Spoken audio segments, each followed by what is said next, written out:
اسلام آباد پاکستان سے ایک ڈاکٹر جوڑا جنہوں نے حال ہی میں کہتے ہیں ہم نے احمدیت قبول کی ہے اور آگے بھی دعوت اللہ کا کام کر رہے ہیں. ماشاءاللہ. انہوں نے 2 سوال کیے ہیں. ایک سوال یہ ہے کہ پاکستان میں بعض کرسچن دوست یہ سوال کرتے ہیں کہ ہم احمدی ان کے ساتھ مل کر پاکستان میں انسانی حقوق کی بحالی کی کوشش کیوں نہیں کرتے؟ یہ تو ایک ایسی چیز ہے جس کے متعلق میرا دل بالکل مطمئن نہیں ہے.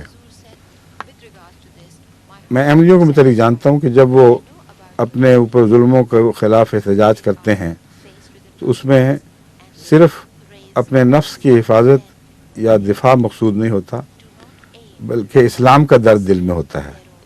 جانتے ہیں کہ ان کے اس طرز عمل سے دنیا میں اسلام کی ایک بھیانک تصویر کھینچی جا رہی ہے. اور اللہ ماشاءاللہ کچھ ایسے بھی ہوں گے جنہیں صرف اپنے نفس کا خیال ہوگا، مگر میں احمدی مزاج کو سمجھتا ہوں. ان کی بھاری اکثریت اس احتجاج کے باوجود اول اسلام کی خاطر یہ احتجاج کرتی ہے، دوم اپنے وطن سے محبت ضرور رکھتی ہے اور سرکتے ہوئے ان 2 امن کے دائروں سے باہر نہیں جاتی. بس ایسے لوگ جن کے کردار کی، جن کی سوچوں کی ہم حفاظت نہیں کر سکتے، جو ہمارے دائرہ اطاعت سے باہر ہیں، ان کے ساتھ اگر ان باتوں میں تعاون کیا جائے تو خطرہ ہے کہ وہ ان چیزوں کو دوسرے مقاصد کے لیے استعمال کریں.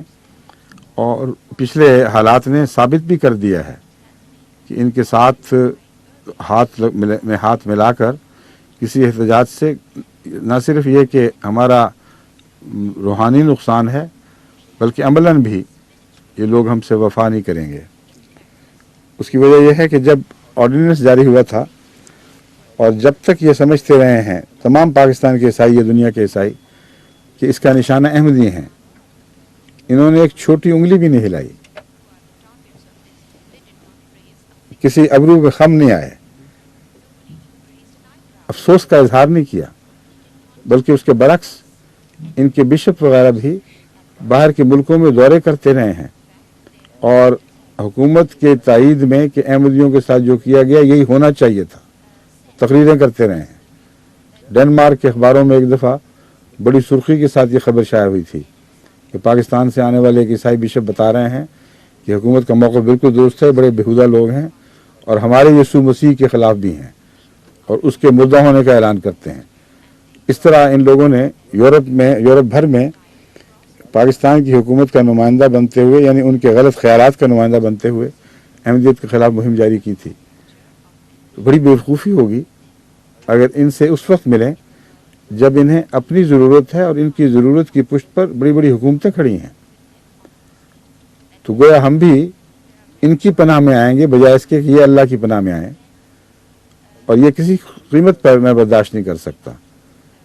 چنانچہ میرے ان سے تعلقات ہیں جو انسانی سطح پر قرآن چاہتا ہے، شریفانہ تعلقات، خیر خواہی اور بھلائی کے تعلقات، لیکن ان کی طرف مدد کا ہاتھ بڑھاؤں یہ ممکن نہیں ہے.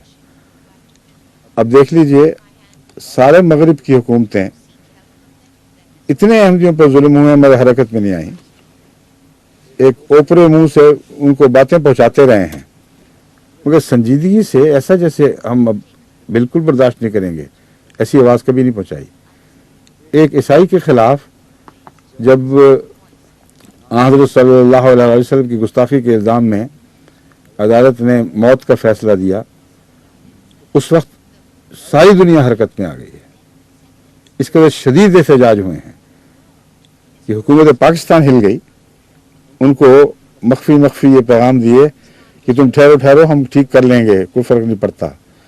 اور پھر ان کے مذہبی رہنماؤں نے بھی اور ان کے وزیر امور مذہب نے بھی اپنی ملاقاتوں میں ان لوگوں کو کھول کر کہا کہ بالکل خطرہ محسوس نہ کرو. یعنی دوسرے لفظوں میں رسول اللہ علیہ وسلم کی عزت کا کون سا مسئلہ ہے، تم جو کچھ کرتے ہو کرتے چلے جاؤ.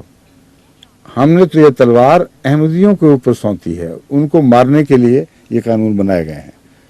عبدالستار صاحب نیازی کا پہلے تو ایک انٹرویو تھا جو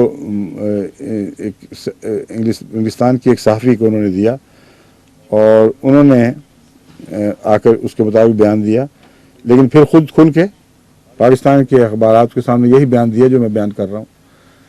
تو کس کے پاس جائیں گے آپ؟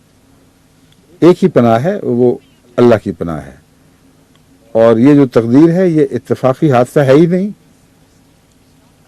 یہ بھی تو سوچیں کہ وہ تدبیر جو کر رہے ہیں، اس تدبیر کو الٹانا اصل اللہ کا مقصد ہے، اور اسی تدبیر سے آپ کی خیر پھوٹے گی۔